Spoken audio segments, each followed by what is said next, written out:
Chiroma Bakary vient de refuser une nouvelle offre de Paul Biya du 2 janvier 2026, demandant à Issa Chiroma Bakary de tout faire pour intégrer son gouvernement dans lequel il pourrait encore bénéficier de plusieurs positionnements. Avec ses amis, il pourrait occuper des sièges de ministres. Issa Chiroma Bakary vient de lui brandir un rejet complet de cette offre, lui rappelant qu'il n'est pas, jusqu'à présent, le vainqueur de l'élection présidentielle du 12 octobre au Cameroun et que lui, Issa Chiroma Bakary, en est le véritable vainqueur et que M. Biya doit simplement reconnaître sa défaite, se mettre de côté et laisser le chef d'État légitime poursuivre la bonne marche de la République.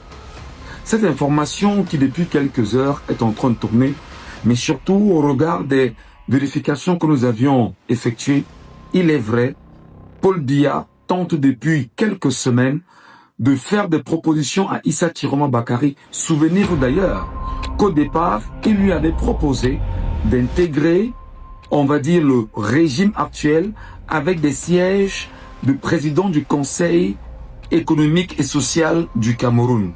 Souvenez-vous, le tout dernier en date, Ayan Luc, n'étant plus en vie aujourd'hui, M. Biya souhaite donc donner ce siège à Issa Chiroma Bakary pour l'y oublier et lui permettre de faire ce dont il a besoin. Autre offre qui a été rejetée est l'offre de faire de lui le premier ministre du Cameroun. Offre qui a été rejetée. Une énième offre a été faite demandant à voir dans quelle mesure Issa Chiroma Bakary pouvait lui-même dire ce dont il avait besoin. Jusqu'à présent, l'offre n'a pas été respectée, tout a été rejeté. Et la dernière offre de ce 2 janvier 2026, au moment où il y a tellement de vacarme et de bruit autour d'un gouvernement imminent qui devrait voir le jour dans les jours à suivre, excusez la redondance, alors Issa Chiroma Bakary a été à nouveau approché et la demande lui a été faite. Souhaitez-vous intégrer le gouvernement camerounais? On fera de vous le premier ministre et surtout, on vous donnera d'autres sièges avec vos amis que vous pourrez occuper entre-temps. Mais vous oubliez complètement la problématique de l'élection volée au Cameroun. Issa Chiroma Bakary répondra par la négative en rappelant qu'il est, lui, Chiroma, bel et bien le vainqueur de l'élection présidentielle du 12 octobre au Cameroun et que Paul Biya doit libérer le plancher et donner au peuple camerounais d'avoir une autre place avec un autre président cette fois-ci. Qu'est-ce que cela peut véritablement cacher au moment où plusieurs tractations sont en train de s'effectuer en ce moment? Biya Bimvondo a-t-il peur? Comprend-il effectivement qu'il est lâché par ceux qui hier le soutenaient? Mais surtout, est-ce qu'on peut estimer que véritablement il y a un travail diplomatique qui est en train de se faire dans le silence et qui inquiète au plus haut point Paul Biya, de nature à l'amener à être plus que jamais inquiet, car lui-même il reconnaîtrait qu'il n'a jamais été le vainqueur. Pour le petit rappel, il faut bien sûr le dire, au même soir du 12 octobre 2025, les services de renseignement du Cameroun feront savoir à Paul Biya qu'il n'est pas le vainqueur de l'élection présidentielle au Cameroun et rapidement, il demandera qui est le vainqueur. On lui répondra Issa Chiroma Bakary.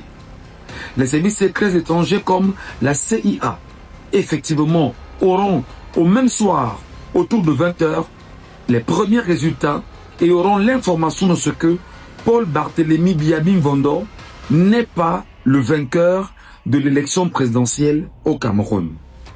Le Quai d'Orsay, les services secrets français et quelques pontes du régime français appelleront bien sûr à Yaoundé pour tenter d'échanger avec Paul Biya, qui leur dira qu'effectivement, si tant il est vrai qu'il n'est pas le vainqueur, que l'on cède le siège à celui dont qui est le vainqueur. Faut-il le rappeler dans la même mouvance? Aujourd'hui, autour de Paul Biya se retrouvent ce que nous appelons un club de gangsters à col blanc. Et dans la même mouvance aujourd'hui, nous avons donc l'obligation de le dire. Cette information doit être traitée avec la plus belle méthode. Mais surtout, ne prêtons pas le flanc à ceux qui aujourd'hui ne souhaitent pas que l'on leur brandisse la vérité sur le visage. Paul Biya est illégitime et lui-même le sait aux côtés de ses fidèles compagnons avec lesquels ils ont choisi non seulement de faire tuer presque une centaine de Camerounais aujourd'hui, de faire emprisonner plus de 2500 personnes dans les prisons et au passage l'assassinat de Georges Anissé Ekane, sans oublier les tortures brandies aux Camerounais dans des cellules, dans des commissariats, dans des brigades, à la CEMIL, au secrétariat d'État à la Défense et dans des coins les plus secrets du Cameroun. Qu'est-ce que cela veut dire? Qu'est-ce qui se prépare? À quoi doit-on s'attendre dans les jours qui vont suivre? Restons tous ensemble très attentifs de ce que le président Issa Chiroma Bakary, qui lui-même, le 31 décembre dernier, il y a quelques jours seulement, a annoncé son retour imminent au Cameroun.